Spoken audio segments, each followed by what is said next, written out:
Hello students, आप लोग बहुत प्यार दे रहे हो उस पुराने वीडियो को और बहुत अच्छे से देख भी रहे हैं। पार्टनरशिप का हम लोग पूरा सब्जेक्टिव क्वेश्चन आंसर कंप्लीट कर लिए, ऑब्जेक्टिव के साथ फिर बता दे रहे हैं। अभी हम लोग कंपनी शुरू करने जा रहे हैं और कंपनी में हम लोगों को इशू ऑफ शेयर पढ़ना है, फॉरफीचर ऑफ शेयर पढ़ना है, इशू ऑफ डिवेंचर पढ़ना है, रिडम्पशन ऑफ डिवेंचर पढ़ना है। तो हम लोग 2-3 वीडियो में इसको भी खत्म कर देंगे और फिर पार्ट बी हम लोग कल के वीडियो में बताएंगे आपको।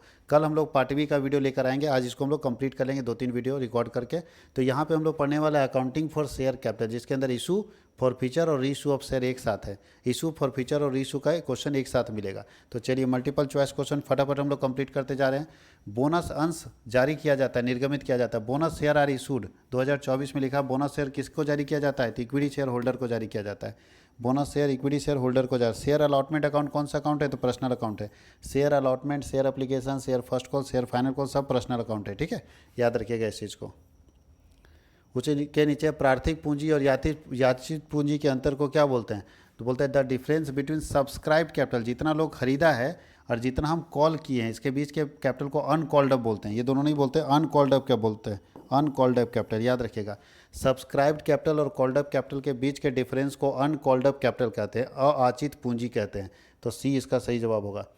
वह अधिकतम राशि जिससे अधिक कंपनी को अपने अंशों का निर्गमन द्वारा कोष जुटाने का आज्ञा नहीं होता है। मतलब बोलता है the maximum capital beyond which a company is not allowed to raise fund by issue of share.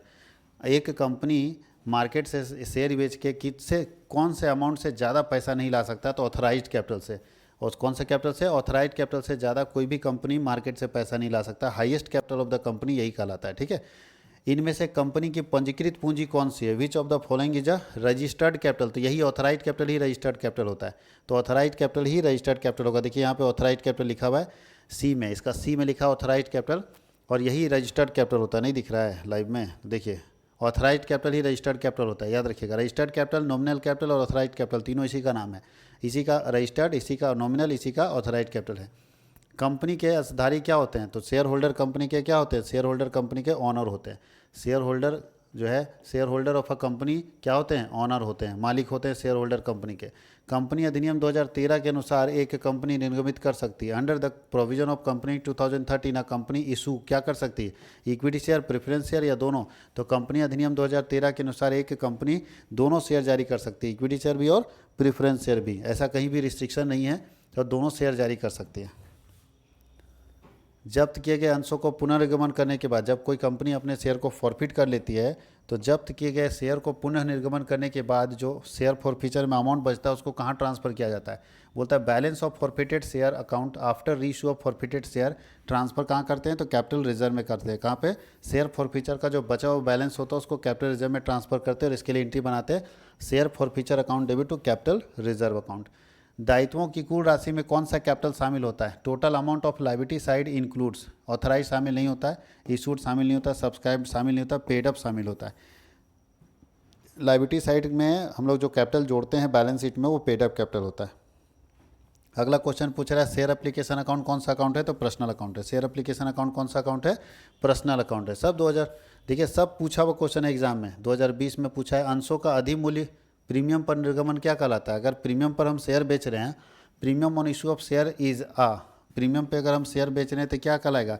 ये कैपिटल गेन होता है, कैपिटल प्रॉफिट होता है प्रीमियम पर अगर हम शेयर को बेचते हैं। तो आगे लिखा है कि कोई भी कंपनी अगर शेयर प्रीमियम में बेचती है तो उस प्रीमियम का इस्तेमाल कहाँ नहीं हो सकता है? प्रतिभूति प्रीमियम का प्रयोग नहीं किया जा सकता। किस जगह पे सिक्योरिटी प्रीमियम का प्रयोग नहीं कर सकते? Security premium can not be applied for, तो सदस्यों को डिविडेंड देने के लिए नहीं कर सकते। बाकी बोनस शेयर के लिए कर सकते हैं प्रीमियम का, प्रारंभिक व्यय के लिए कर सकते हैं, ऋण पत्रों को बट्टे पर अपलिखित करने के लिए कर सकते हैं। ये एमसीक्यू जो बता रहे थे उसमें ये क्वेश्चन बता चुके हैं हम। अंशों का हरण किया जाता है, कौन से शेयर को फॉरफिट किया जाता है? शेयर कैन बी फॉरफिटेड, तो जिसका पैसा नहीं मिलता है, जो सभा में उपस्थित ना होता है। अगर कोई आदमी सभा में नहीं आएगा तो शेयर फॉरफिट करेंगे, गलत बात। मांग की राशि भुगतान ना करने पर, जी हाँ, जो पैसा हम मांगे, कॉल मांगे और नहीं दिया, एरियर कर गया, तो उसके शेयर को कंपनी क्या करती है? फॉरफिट कर लेती है। यदि 10 रुपये वाला समता अंश 12 रुपये में बेचा जाता है तो इसे क्या कहा जाता है? If equity share of ₹10 is issued at 12 बेच, 10 वाला शेयर 12 में बेचेंगे तो इसको बोलेंगे issue of share at premium. Issue of share at premium, 10 वाला शेयर अगर 12 में बेचते हैं तो issue of share at premium, और 10 वाला 10 में बेचेंगे तो issue of share at par. नाम मात्र की पूंजी जानी जाती है, अभी आपको बताए थे। नॉमिनल कैपिटल किसको बोलते हैं? ऑथराइज्ड कैपिटल को ही नॉमिनल कैपिटल बोलते हैं। इसको 3 नाम बोलते हैं, authorised capital, registered capital, nominal capital. अंशों के हरण पर अंश पूंजी को डेबिट होगा। When share are forfeited the share capital account is debited by. तो कौन से वैल्यू से डेबिट करते हैं शेयर कैपिटल को? तो फेस वैल्यू से, सॉरी कॉल्ड अप वैल्यू से। किससे भी डेबिट करते हैं? कॉल्ड अप वैल्यू से होता है forfeited share into called up value. Forfeited share into called up value से हम लोग डेबिट करते हैं शेयर फॉरफीचर को।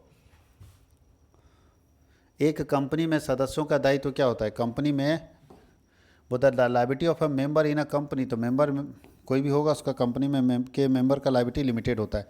संयुक्त कंपनी क्या है? Joint stock company is an artificial legal person, ये तो ठीक है, नेचुरल पर्सन नहीं है, सामान्य पर्सन नहीं है। तो कंपनी जो है आर्टिफिशियल लीगल पर्सन है, आर्टिफिशियल लीगल पर्सन है। कंपनी एक आर्टिफिशियल लीगल पर्सन है। लाभांश सामान्यतः दिया जाता है। Dividend is usually paid on, तो डिविडेंड पेड अप कैपिटल पर दिया जाता है। डिविडेंड किस पर दिया जाता है? पेड अप कैपिटल पर दिया जाता है।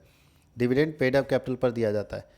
ये देखिए हम लोग शेयर का पूरा पढ़ चुके हैं, MCQ share forfeiture of share, सब एग्जाम का क्वेश्चन है। कोई भी क्वेश्चन उठा लीजिए, सब एग्जाम का। देखिए 2011 में पूछा है शेयर फॉरफीचर क्या है, what is share forfeiture account. इस बार तो ऐसा हम लोग सेट तैयार करके लाएं कि इससे बाहर क्वेश्चन नहीं जाएगा, आप लोगों को फायदा होगा। और जब आप एग्जाम लिख के आओगे तो खुद बताओगे।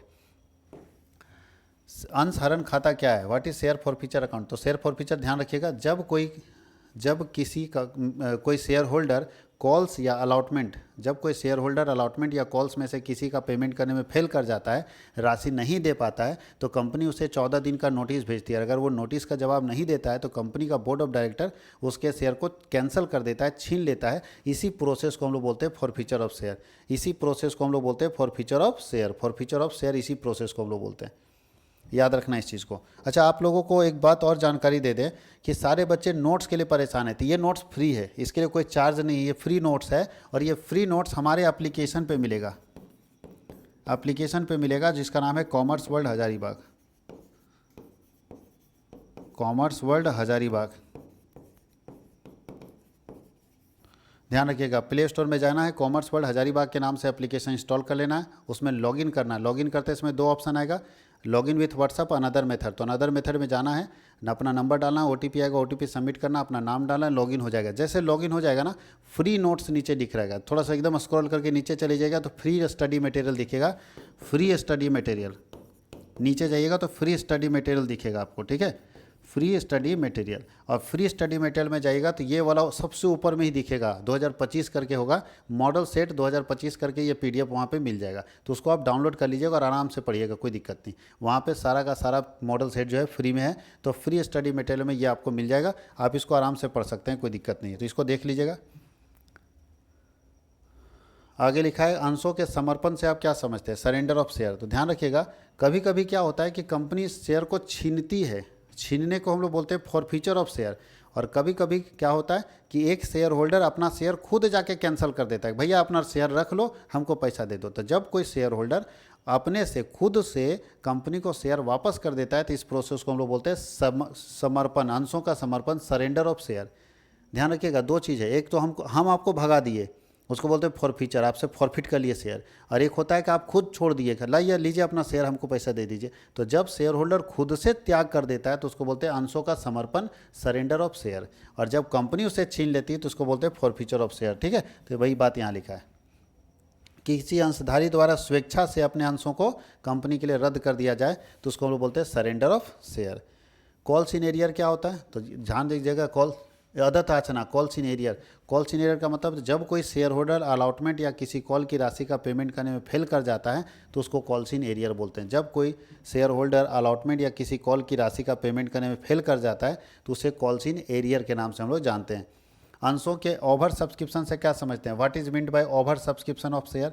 तो जितना शेयर हम इशू करते हैं, अगर उससे ज़्यादा शेयर के लिए एप्लीकेशन आ जाता है, इशू से जितना शेयर हम इशू करते हैं इससे ज़्यादा शेयर के लिए एप्लीकेशन आ जाता है, इशू कम होता है और एप्लीकेशन ज़्यादा शेयर के लिए आ जाता है, तो ऐसे केस को हम लोग बोलते हैं ओवर सब्सक्रिप्शन ऑफ शेयर। जितना शेयर आप जारी करते हैं उससे ज़्यादा शेयर के लिए अगर एप्लीकेशन आ जाता है तो इस केस को हम लोग बोलते हैं ओवर सब्सक्रिप्शन ऑफ शेयर।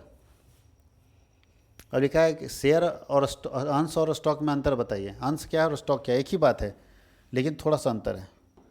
अंश का ध्यान रखिएगा, शेयर का अंकित मूल्य होता है, फिक्स प्राइस होता है शेयर का कि इतना रुपया शेयर का वैल्यू है, जबकि स्टॉक का अंकित मूल्य नहीं होता है। उसके बाद है फुल पेड, तो अंश हमेशा पूर्णदत्त होते हैं, और ये स्टॉक जो है ये भी हमेशा पूर्णदत्त होता है।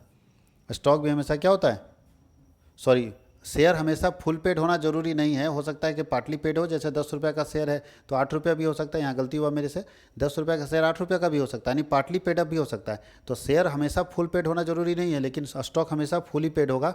उसके नीचे है ट्रांसफ़र, इसका हस्तांतरण केवल पूर्ण मूल्य पर होता है, जब पूरा वैल्यू हो जाएगा तभी इसको हम बेच सकते हैं, और जबकि इसका हस्तांतरण जो है टुकड़ों में भी यानी तोड़ तोड़ के भी बेच सकते हैं। क्रम संख्या, तो बोलता है प्रत्येक अंश की एक निश्चित क्रम संख्या होती है, कितना शेयर है, और इसकी कोई निश्चित क्रम संख्या नहीं होती है। अब देखिए क्वेश्चन दिया हुआ यहाँ पे न्यूमेरिकल क्वेश्चन है। प्रशांत लिमिटेड जो है 100 रुपये वाला 10,000 शेयर बेच रहा है, 10,000 शेयर बेच रहा है 100 रुपया, जिसमें 20 रुपये एप्लीकेशन है, 30 रुपये अलॉटमेंट है, 30 रुपये फर्स्ट कॉल है, 40 रुपये फाइनल कॉल है, हो गया 100 रुपया।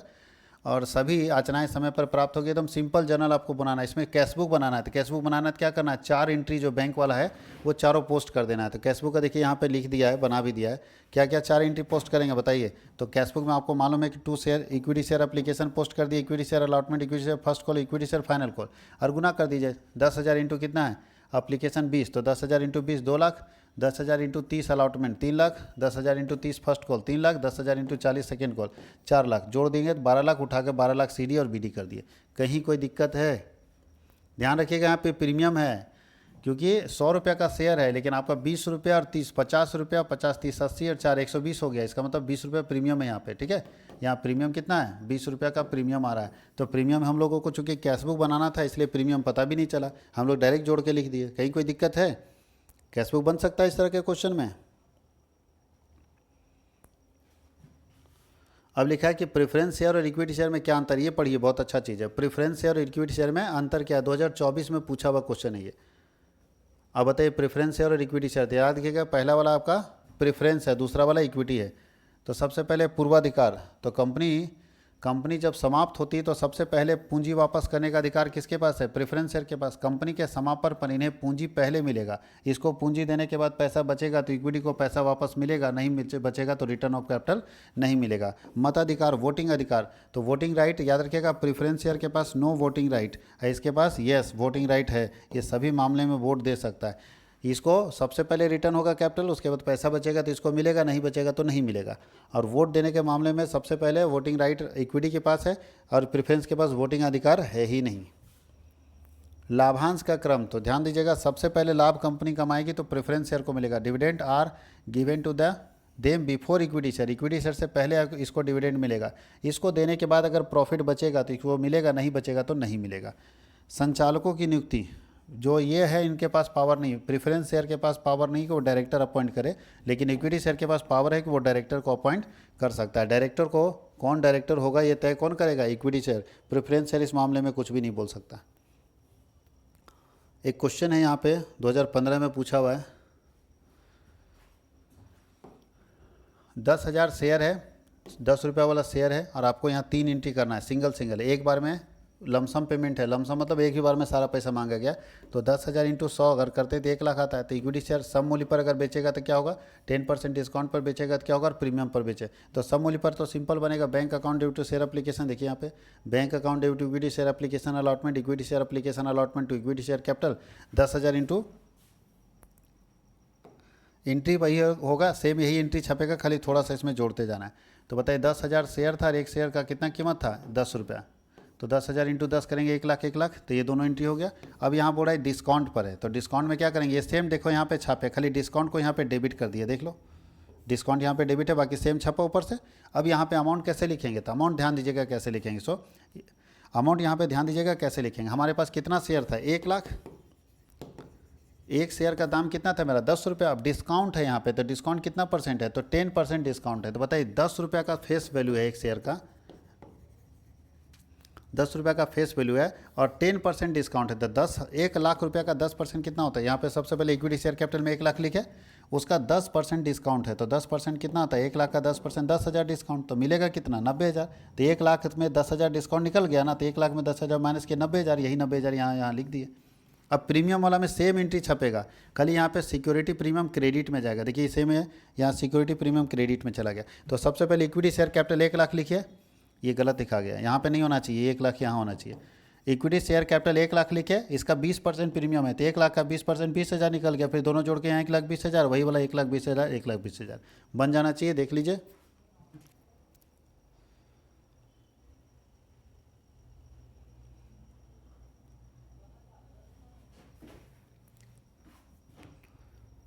अब यहाँ पे एक और क्वेश्चन है, इस तरह का क्वेश्चन भी आपको पूछा जाएगा। देखिए 3,60,000 का एक भवन खरीदे, 10 रुपये वाला शेयर से उसको पेमेंट करना है। तो सबसे पहले भवन खरीदने का एंट्री क्या होगा, building account debit to vendor. देखिए building account debit to vendor 3,60,000। अब इसको पैसा देना है, तो देना है किस में, एट पार में और एट प्रीमियम में देना है। तो एट पार में देंगे तो बहुत आसान है, vendor account debit to share capital. देखिए vendor account debit to share capital. अब बताइए आपको 3,60,000 देना है, तो कितना शेयर जारी करेंगे, एक शेयर 10 रुपये का, तो 36,000 शेयर जारी होगा। देखिए यहाँ लिखा होगा being issued 36,000 share eight the rate of 10 each, तो 3,60,000 आ गया। 36,000 शेयर जारी करेंगे, एक शेयर 10 रुपये का, तो 3,60,000 आ जाएगा। लेकिन जब प्रीमियम में जारी करेंगे तो फिर हमको 3,60,000, एक शेयर आपका 10 रुपये का, 20% प्रीमियम है, तो बताइए फेस वैल्यू हमारा कितना है 10, और 20% कितना आता है, इसका 20% आता है 2 रुपये, यानी 12 रुपये में शेयर को बेचेंगे, तो 12 रुपये में बेचेंगे तो 12 या 36, 30,000 शेयर बेचना पड़ेगा। तो 30,000 शेयर हम लोग बेचेंगे तो बन जाएगा। अब एंट्री क्या बनेगा, तो सेम एंट्री रहेगा, खाली यहाँ टू सिक्योरिटी प्रीमियम जोड़ देना है। सेम एंट्री रहेगा, टू सिक्योरिटी प्रीमियम जोड़ना है 30,000 शेयर। चलिए नीचे देखिए,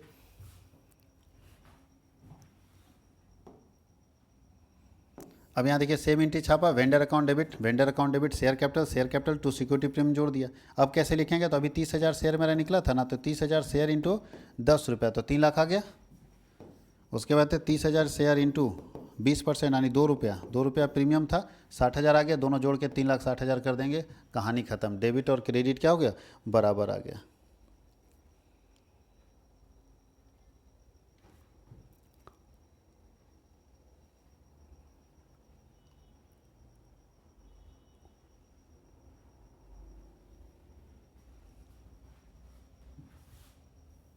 अब पूछ रहा है एक क्वेश्चन, बड़ा क्वेश्चन दे रहा है, ये एकदम सिंपल क्वेश्चन है, इसमें कुछ है ही नहीं मेरे ख्याल से, इसका भी सॉल्यूशन किया हुआ है।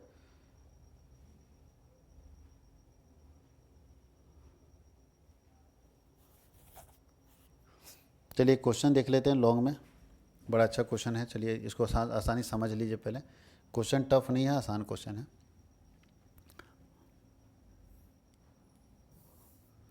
बोलता है Rajkamal limited was founded purchasing Aastha limited with authorise capital of ₹78 lakhs, 78 lakh का है, divided into 8,000 into at the rate of 100 each, तो 8,000 कितना हो जाएगा, 8 लाख हो जाएगा। और 5,000 शेयर जो है इसमें से इशू करें, 8,000 शेयर है तो 80 लाख का होना चाहिए, रुपीज़ 80 लाख होना चाहिए। 80 लाख का, जिसमें 8,000 शेयर है, 100 रुपये का एक शेयर है, तो 80 लाख हो गया ना। 8,000 में से 5,000 शेयर हम जनता को बेच रहे हैं, ठीक है, और रिमेनिंग शेयर पब्लिक को 10% पेबल पर, कुछ गड़बड़ लिखा हुआ ऊपर, थोड़ा पढ़ो। हाँ 8 लाख रुपये का ऑथराइज कैपिटल है, जिसमें 8,000 शेयर है, एक शेयर 100 रुपये का, 5,000 अंश पूर्णतः चुकता रूप में आस्था लिमिटेड को निर्गमित किया गया और शेष जनता को जारी किया गया। तो 5 लाख शेयर जो है वो आस्था को जारी किया गया उसको खरीदने के बदले में, और बाकी जनता को जारी किया गया। तो 3,000 शेयर जनता को जारी किया गया। 3,000 शेयर जो जनता को जारी किया गया उसमें 10 रुपया प्रीमियम पर जारी किया गया, तो 30 रुपये अप्लीकेशन, 50 अलॉटमेंट प्रीमियम के साथ, तो 30 और 50 80 और 10 रुपये प्रीमियम है, तो मतलब 110 आना है, तो 30 रुपया फर्स्ट और फाइनल कॉल हो जाएगा। आगे लिखा सभी राशि प्राप्त हो गई, लेकिन एक शेयर होल्डर जिसके पास 200 अंश था आचना की राशि देने में असमर्थ रहा बस, और उसके शेयर को फॉरफिट कर लिया गया। बहुत ईजी क्वेश्चन है, बहुत ही सिंपल क्वेश्चन है, फॉरफीचर तक का एंट्री आराम से आपको दिख जाएगा। तो चलिए एक बार एंट्री हम लोग सब लोग कर लेते हैं, क्या एंट्री इसका होगा। 1 मिनट पानी पी लेते हैं।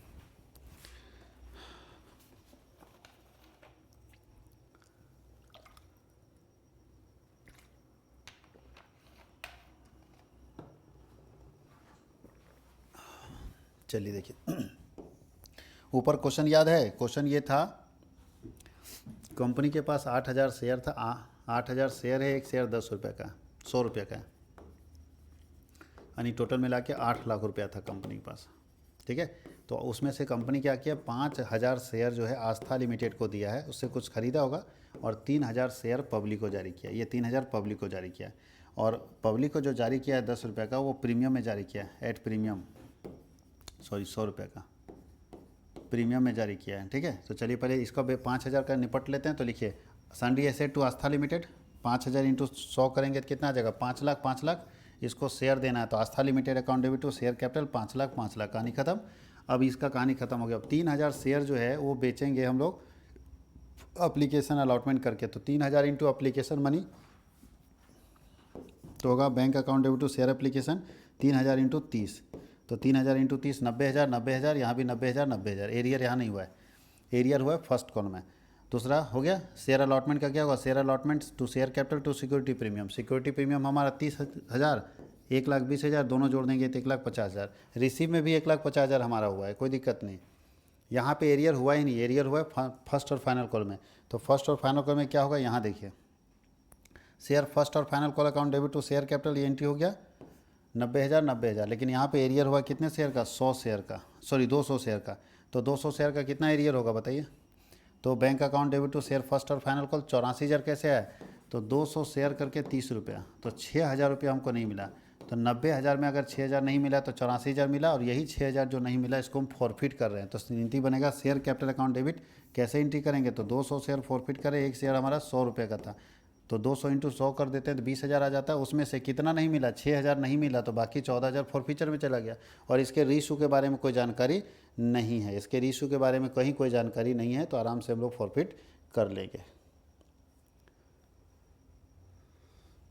ये हम लोगों का फॉरफीचर ऑफ शेयर कंप्लीट हो गया। इशू ऑफ शेयर और फॉरफीचर ऑफ शेयर हम लोग कंप्लीट कर लिए। ये हम लोग अभी करने जा रहे हैं फॉर इशू ऑफ डिबेंचर। तो अगले वीडियो में हम लोग इशू ऑफ डिबेंचर को डिस्कस करेंगे और हम लोगों को